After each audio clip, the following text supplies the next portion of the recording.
Imagine a gunshot inside one of the most luxurious apartments in Munich, 1931. A beautiful 23-year-old girl collapses on the floor. Blood spreads across her chest.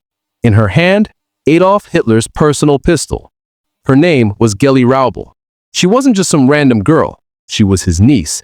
And for 6 years, she was the only human being Adolf Hitler was completely obsessed with. This is the true story the history books don't want you to know. Geli Raubal was born June 4, 1908 in Austria. Her mother, Angela Raubal, was Hitler's half-sister. In 1925, Hitler had just gotten out of prison after the failed beer hall putsch. He invited his half-sister to Munich to work as his housekeeper, and she brought her 17-year-old daughter Geli with her. The moment Hitler laid eyes on Geli, everything changed. He was 36, she was 17. He called her "my little ray of sunshine." But what started as affection quickly turned into something dark, controlling, and dangerous. By 1929, Geli was living with Hitler full-time. She wasn't allowed to go to college, wasn't allowed to have friends, wasn't allowed to date. Hitler took her everywhere. Massive Nazi rallies, the Alps, opera houses in Berlin. Old photographs show her standing right next to him, always smiling for the cameras.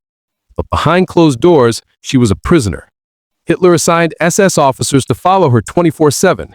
If she even talked to another man, Hitler lost it. There's a documented case where Geli smiled at a young Austrian officer. Within days, that officer was transferred to the front lines. He never came back. Hitler wrote her love letters, letters that have survived to this day, letters no uncle should ever write to his niece. He showered her with gifts, expensive jewelry, dresses, even a brand new car. The price was total control. Geli wanted to study medicine in Vienna. Hitler said no. She begged, he refused.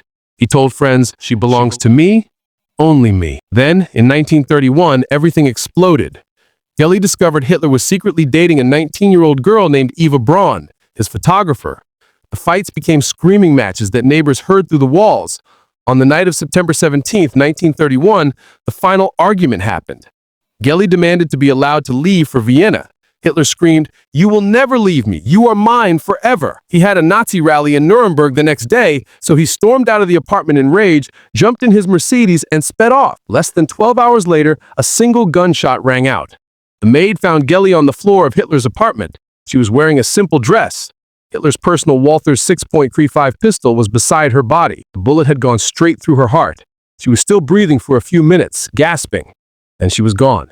She was only 23. Hitler was 300 miles away when he got the phone call.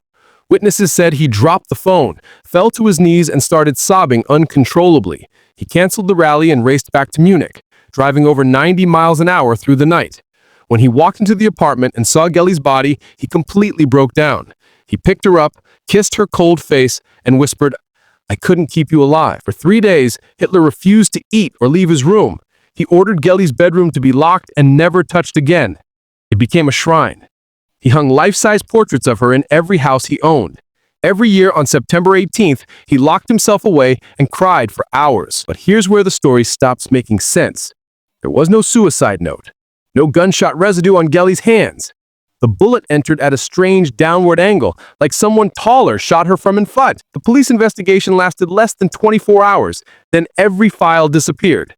Hitler personally ordered it shut down. So if it wasn't suicide, what really happened to Geli Raubal that night? Did Hitler have her killed because she wanted to leave and expose their relationship? Did Heinrich Himmler order the hit to protect the Nazi image? Or was Geli pregnant, and someone made sure that secret died with her? We're just getting started. Part 2 drops tomorrow, and I'm going to show you the evidence that proves this was no suicide. If you want to know the full forbidden truth, smash the like button right now, subscribe, and turn on notifications, because tomorrow we go full conspiracy mode. You won't sleep after this one. Welcome back. If you're here, you already know Geli Raubal died with Hitler's pistol in her chest on September 18, 1931. The world was told it was suicide. Tonight, I'm going to show you, piece by piece, why that story is a lie and why the truth was so dangerous that Hitler made an entire police investigation vanish in less than 48 hours. Let's start with the body. Fact number 1. There was 0 gunshot residue on Geli's hand. In 1931, forensics wasn't perfect, but even back then, they tested for powder burn. Fact number 2.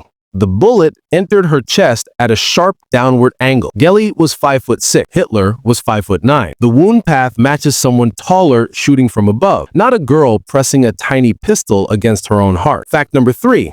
The maid heard only one gunshot, but when police arrived, the Walther pistol had been fired twice. One bullet in Geli, one bullet lodged in the ceiling. Why would a suicidal girl fire a test shot first? Or did someone else fire once to scare her and the second one finished the job? Fact number 4, Hitler's personal physician, Dr. Theodor Morell, signed the death certificate without ever examining the body. He was ordered to write suicide, and that was that. The original autopsy report, gone. The Munich police file, vanished. Every photograph of the crime scene, destroyed. Only one man had the power to erase evidence that fast: Adolf Hitler. Now let's talk motive. Motive 1, Geli wanted to leave. She had already bought train tickets to Vienna. If she escaped and talked, Hitler's public image as the pure, celibate leader of Germany would have been finished. In 1931, he was still trying to look like a saint to the German people. A sex scandal with his own niece would have ended him politically. Motive 2,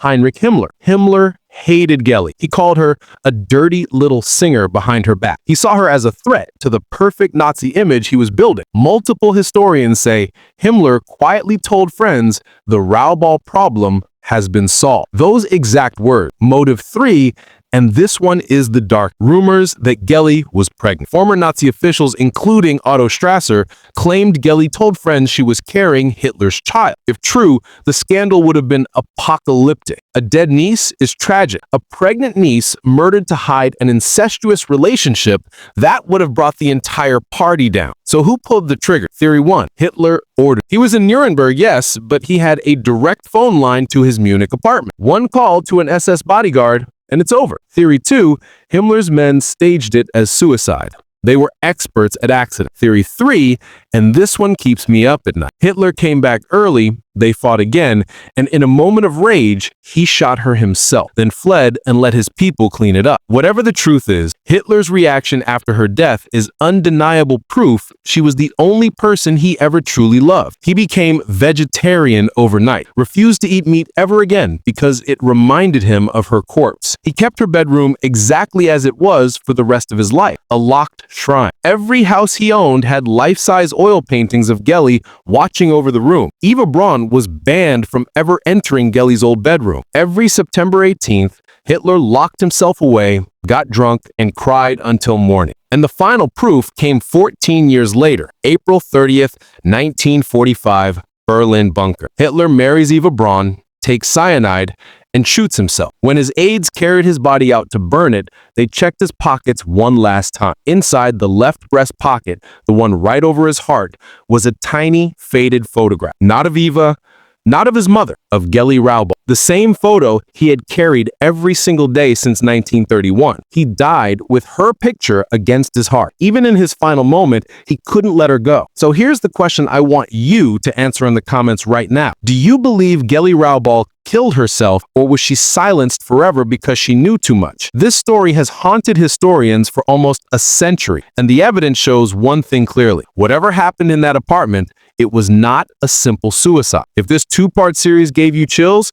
destroy the like button. We're trying to hit 100K likes combined. Subscribe and turn on notifications because next week we're dropping the most terrifying nuclear story ever told. The 7 days Hiroshima victims burned alive while still walking. You will not sleep after that. Thank you for watching both parts. I'll see you in the next nightmare.